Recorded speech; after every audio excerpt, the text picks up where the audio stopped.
Pessoal, essa notícia realmente me trouxe muita preocupação. 200 crianças por dia, na verdade 200 pessoas desaparecem por dia no Brasil, a maioria são crianças. 6.000 por mês, cerca de 70.000 por ano. Que destino terão essas pessoas, que destino terão essas crianças? Eu vi essa notícia pela primeira vez no canal do jornalista Alexandre Garcia, que eu acompanho todos os dias, e ele manifestou uma preocupação muito grande em relação ao destino dessas crianças, uma preocupação que nós temos desde muito tempo, vez que temos pela infância e pela juventude do Brasil um apreço muito grande, uma compreensão necessária de que crianças e adolescentes são o futuro do nosso país e que precisam ser melhor tratadas.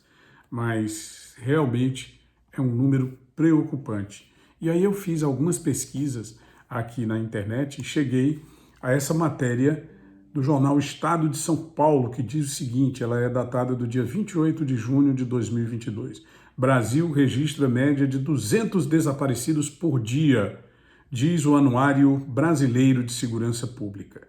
Em 2021, o Brasil registrou 65.225 pessoas desaparecidas, um aumento de 3,2% em relação a 2020. Uma promotora de justiça afirma que a pandemia acentuou o problema de identificação de pacientes nos hospitais e muitos corpos foram incinerados por determinação de portaria.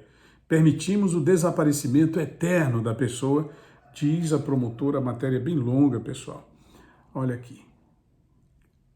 Tem uma senhora aqui, o caso de uma senhora, Lucineide Damasceno, de 55 anos, mãe de um menino, que inclusive ele estampa a fotografia, vou mostrar para vocês aqui.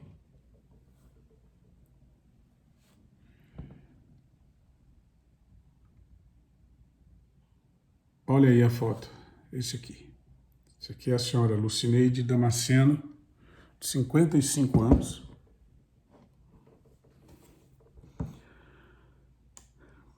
Realmente triste, né? Ele é o que estampa o cartaz, símbolo dos desaparecidos, é o Felipe Damasceno, na zona sul de São Paulo.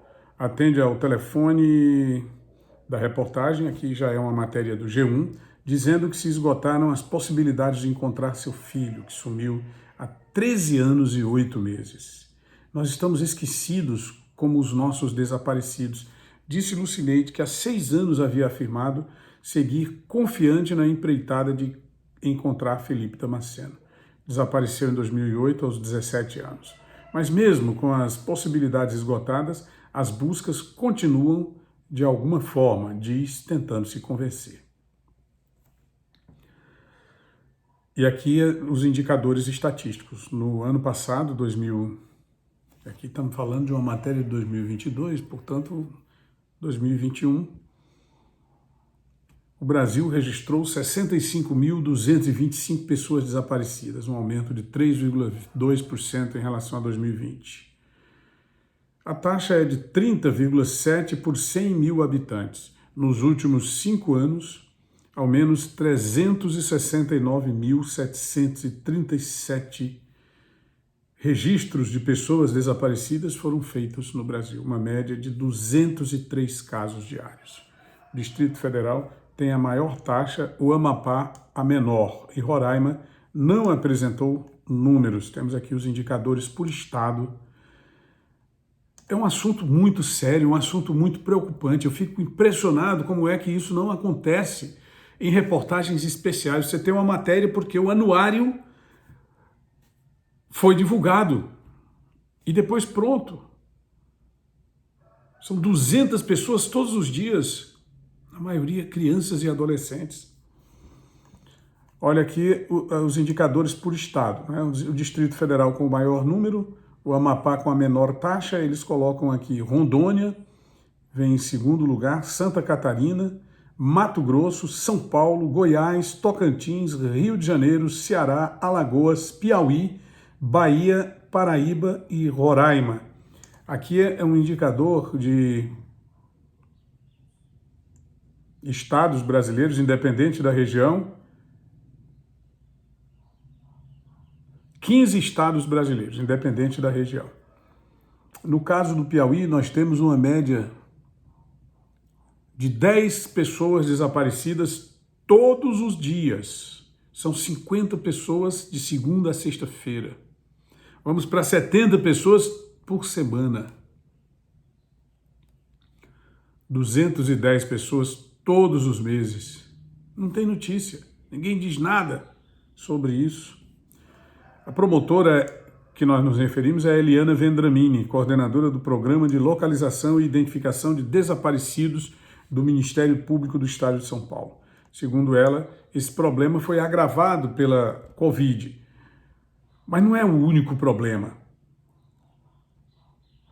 Nesse momento, o que se viu foi como a ausência de um serviço público poderia colaborar com o desaparecimento. Tínhamos, desde 2015, uma lei estadual em São Paulo exigindo que o hospital, quando recebesse pessoas não identificadas nominalmente, mas que têm identificação por demais dados corporais e não acompanhadas, devesse informar as delegacias de pessoas desaparecidas sobre dados desses pacientes. Essa forma de atender já não vinha acontecendo e com a pandemia aumentou a demanda. Segundo o Vendramini, até o Conselho Regional de Medicina passou a exigir um fluxograma de pacientes não identificados para não permitir que o próprio poder público desapareça ou redesapareça com uma pessoa. Então, pessoal, isso aí mostra que realmente o caso é muito grave.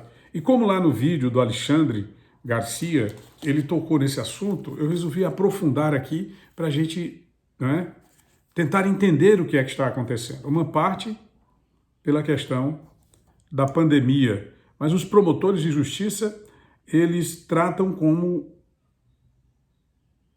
um fator preocupante, porque o desaparecimento não é considerado crime. É feito apenas o boletim de ocorrência e não há uma investigação até haver a suspeita de que tenha havido um crime, um homicídio, um sequestro, por exemplo. E aí é onde reside exatamente um dos maiores problemas. Além da pandemia, nós temos também a questão dos sequestros que ocorrem todos os dias aqui no Brasil. E as pessoas desaparecem de maneira definitiva. O que chama a atenção para tudo isso é esse filme que está chamando a atenção para tudo isso em nível mundial, que é o Sound of Silence, O Som do Silêncio, filme do Mel Gibson, com o Jim Caviezel no papel principal, o mesmo ator que fez aquele Paixão de Cristo 2024 e que depois foi banido do cinema, ninguém sabe por quê, um cara com aquelas qualificações artístico-culturais ser banido do cinema. E agora retorna nessa grande produção cinematográfica que visa exatamente resgatar a história desses desaparecidos, resgatar o debate sobre essa questão dos desaparecidos. Nós esperamos contribuir para o debate, porque muito, muito mais existe por trás de tudo isso. Infelizmente, nós não sabemos nem um quinto, não sabemos absolutamente nada. Sabemos apenas que as pessoas estão desaparecendo. Tony Rodrigues, Além da Notícia.